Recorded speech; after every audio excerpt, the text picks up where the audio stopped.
হৈছে। নমস্কাৰ গাইজ, আজি এটা মই নতুন ব্লগ লৈ আহিছোঁ আৰু আজি ব্লগটো মই ষ্টাৰ্ট কৰিবলৈ লৈছোঁ। আজি যিহেতু কৃষ্ণ জন্মাষ্টমী হয় আৰু সকলোৱে জানেই, আৰু সেইকাৰণে আমি যিহেতু বাহিৰতে আছোঁ আৰু আমি ঘৰতে ধুনীয়াকৈ কৃষ্ণ জন্মাষ্টমী অকণমান সৰু সুৰাকৈ অকণমান আয়োজন কৰিছোঁ। আপোনালোকক মই দেখাম সেইখিনি কেনেকৈ কৰিছোঁ। হাই হেল্ল' নমস্কাৰ and welcome back to my YouTube channel. আৰু মোক ভিডিঅ'টো চাই থাকিব, মই দেখাইছোঁ আপোনালোকক কি হৈ আছে। আৰু আজি হয়তো গাঁৱতো আমি যাব পৰা নাই। গাঁৱত আজি সকলো গাঁৱত আজি নামঘৰত এতিয়া ঢোল তাল নেগেৰা মানে পুৰা ৰজন জনাই আছে। আজি গোটেই ৰাতিটো গাঁৱত একদম নাম চাম গাই, আগতে আমি এনেকৈ ফূৰ্তি ফাৰ্তা কৰোঁ, নামঘৰতে খাওঁ, খিচিৰি বনাই কৰি। এতিয়া আমি সেইবোৰতো এতিয়া কৰিব পৰা নাই। সেইকাৰণে আমি সৰু সুৰাকৈ ইয়াতে আমি কিবা এটা আয়োজন কৰিছোঁ, আপোনালোকক মই দেখাই আছোঁ, চাই থাকিব। গাইজ, মই আপোনালোকক ইয়াত দেখাইছোঁ, চাওক।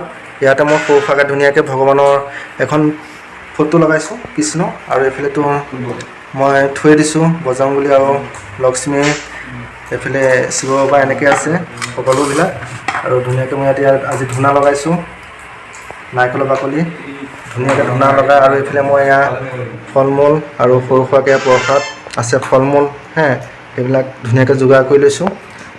এনেকৈ আৰু সৰু সুৰাকৈ কিনো কৰিম, এনেকৈয়ে আৰম্ভ কৰিছোঁ আমি ৰুমতে। আৰু আমি যিহেতু ঘৰত আমি এইকেইজন সদস্য আছোঁৱে, সেইকেইজনেই মিলি, আৰু ইয়াততো বেলেগ মানুহ পাবলৈ নাই তেনেকৈ। আৰু এইফালে আমি আছোঁ ঘৰতে, এইফালে দেৱজনী মাক আছে, দেৱজনী, আৰু এইফালে আমাৰ আজি আকৌ আলহী আহিছে, লক্ষ্য, এইফালে ভিনিহি, দুইজন তেনেকৈ। আৰুতো মোকতো দেখিয়ে আছে, মইনো কি দেখাম। এয়া আমি এনেকৈ আজি জন্মাষ্টমীটো আৰম্ভ কৰিম। সৰু সুৰাকৈ অকণ নাম আৰু ঘোষা অকণ গাম। আপোনালোকক কি দেখাব পাৰোঁ নাজানো, আমাৰতো ইয়াত আৰু একো তাল খোল নেগেৰা নাই, তো তেনেকৈ কৰিহে বেছি ভাল লাগে, আৰু উপায় নাই। আমি সৰু সুৰাকৈ এনেকৈ আৰম্ভ কৰি আৰু আজি নিয়মটো পালন কৰিব লাগিব, যিহেতু বাহিৰতে আছোঁ। তাকে আপোনালোকে চাই থাকিব, মই দেখাই আছোঁ। গাইজ, আমি ইয়াত ধুনীয়াকৈ ভগৱানৰ ওচৰত এতিয়া সেৱা কৰিছোঁ সকলোৱে। আৰু সৰুকৈ এতিয়া আমি গোঁসা এফাঁকি গাম। গোঁসা এফাঁকি গাই পেলাই আমি ধুনীয়াকৈ আমাৰ ইয়াৰ প্ৰসাদ বিতৰণ কৰিম।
আপোনাৰ মহিমা আপুনি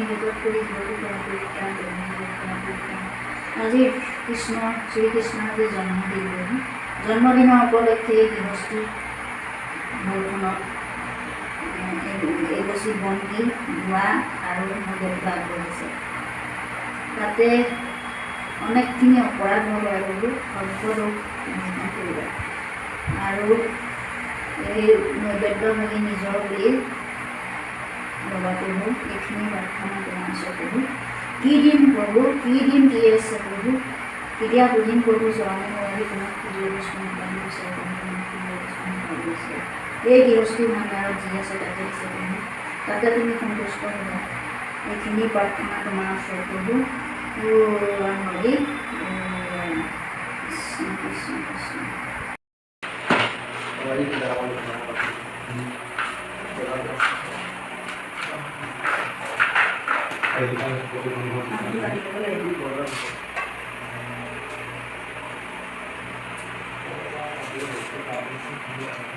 গাইছ আমাৰ ইয়াৰ প্ৰসাদ পূৰা ৰেডি হৈ গ'ল।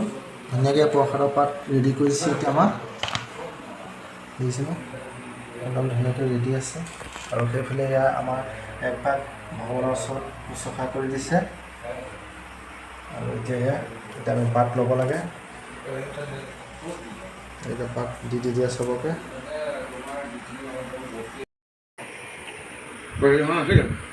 গাইজ ফাইনেলি আজিৰ ভিডিঅ'টো ইমানেই আছিলে। কিবা যদি ভুল ভ্ৰান্তি হৈছে আপোনালোকে ক্ষমা কৰি দিব।